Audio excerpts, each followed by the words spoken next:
तो आज हम दक्षिण पूर्व एशिया के सामने खड़ी एक बहुत बड़ी चुनौती को समझने की कोशिश कर रहे हैं, और वो है इसके सबसे जरूरी उद्योगों को डिकार्बनाइज करना। ये कोई छोटा मोटा सवाल नहीं है, ये खरबों डॉलर का सवाल है जिसका असर हम सब पर पड़ने वाला है। देखिए, दक्षिण पूर्व एशिया आज दुनिया का इकोनॉमिक ग्रोथ पावर हाउस है। यहाँ की तस्वीर देखिए, उद्योग और तरक्की एक साथ आगे बढ़ रहे हैं। वियतनाम से लेकर इंडोनेशिया तक लाखों लोगों के लिए नए नए मौके बन रहे हैं। ये वाकई एक उम्मीद जगाने वाली कहानी है।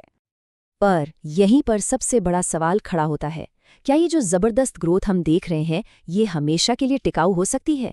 क्या ये एक सस्टेनेबल रास्ते पर चल सकती है? बस यही वो सवाल है जो आज के हमारे पूरे विश्लेषण की जड़ है। अगर कुछ नहीं किया गया तो क्लाइमेट चेंज इस पूरे इलाके की जीडीपी का 6.7% तक खत्म कर सकता है। ये सिर्फ एक नंबर नहीं है, ये एक बहुत बड़ी, बहुत गंभीर चेतावनी है।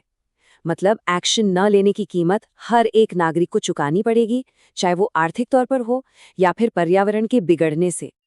ठीक है, तो चलिए अब इसमें थोड़ा और गहराई से उतरते हैं। सबसे पहले हम इस क्षेत्र में आर्थिक विकास और उसके पर्यावरण पर पड़ रहे असर के बीच जो एक कशमकश है, उसे समझने की कोशिश करते हैं। एक बात समझना बहुत जरूरी है कि इस विशाल इंडस्ट्रियल ग्रोथ को चलाने के लिए उतनी ही ज्यादा एनर्जी की जरूरत भी है। अंदाजा ये है कि 2050 तक यहाँ एनर्जी की मांग 65% तक बढ़ जाएगी, और जिस तरह से चीजें अभी चल रही हैं, इसका ज्यादातर हिस्सा जीवाश्म ईंधन यानी फॉसिल फ्यूल से आएगा, और यहीं से असली चुनौती शुरू होती है। और ये देखिए, ये तस्वीर एक चौंकाने वाली हकीकत सामने रखती है। अगर सब कुछ ऐसा ही चलता रहा तो 2050 में भी इस इलाके की इंडस्ट्रीज की 38% एनर्जी कोयले से आएगी। ये डिकार्बनाइजेशन की कोशिशों को बहुत बहुत ज़्यादा मुश्किल बना देता है। और कोयले पर ही निर्भरता हमें सीधे अगली चुनौती पर ले आती है। अब हम बात करेंगे हार्ड टू अबेट इंडस्ट्रीज के कॉन्सेप्ट पर, और ये कि ये समस्या दक्षिण पूर्व एशिया में इतनी मुश्किल क्यों है।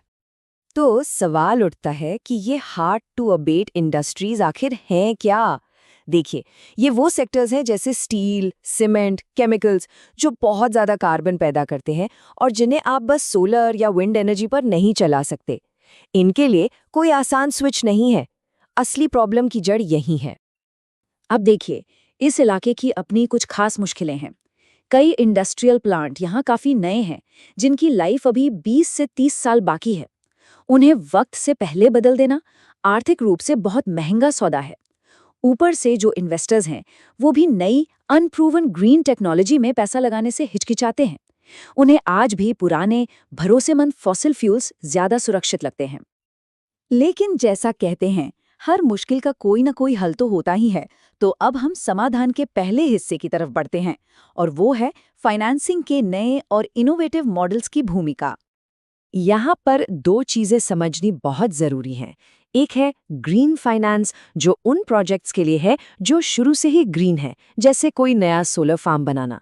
लेकिन एक और चीज है ट्रांजिशन फाइनेंस। ये ज्यादा मुश्किल काम करता है। ये स्टील या सीमेंट जैसे मौजूदा ब्राउन इंडस्ट्रीज को धीरे धीरे क्लीन बनने के सफर में मदद करता है।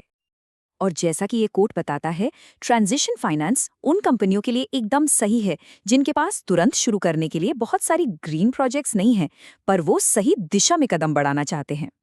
चलिए अब एक असल दुनिया का उदाहरण देखते हैं कि ये सब काम कैसे करता है। इस मामले में थाईलैंड एक लीडर बनकर उभरा है।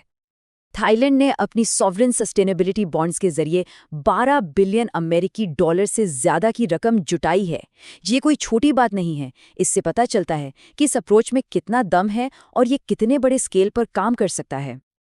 अब देखिए, पैसा तो बहुत जरूरी है, लेकिन सिर्फ पैसे से काम नहीं चलेगा। इस पहेली को सुलझाने के लिए दो और जरूरी टुकड़े हैं: टेक्नोलॉजी और सपोर्ट करने वाली सरकारी नीतियां। पॉलिसी सपोर्ट को हमें 3 लेवल पर देखना होगा। सबसे ऊपर यानी मैक्रो लेवल पर देशों को साफ-साफ डीकार्बनाइजेशन प्लान बनाने होंगे और आपस में सहयोग करना होगा। फिर आता है मार्केट लेवल, जहां कार्बन प्राइसिंग और फाइनेंशियल इंसेंटिव्स की जरूरत है।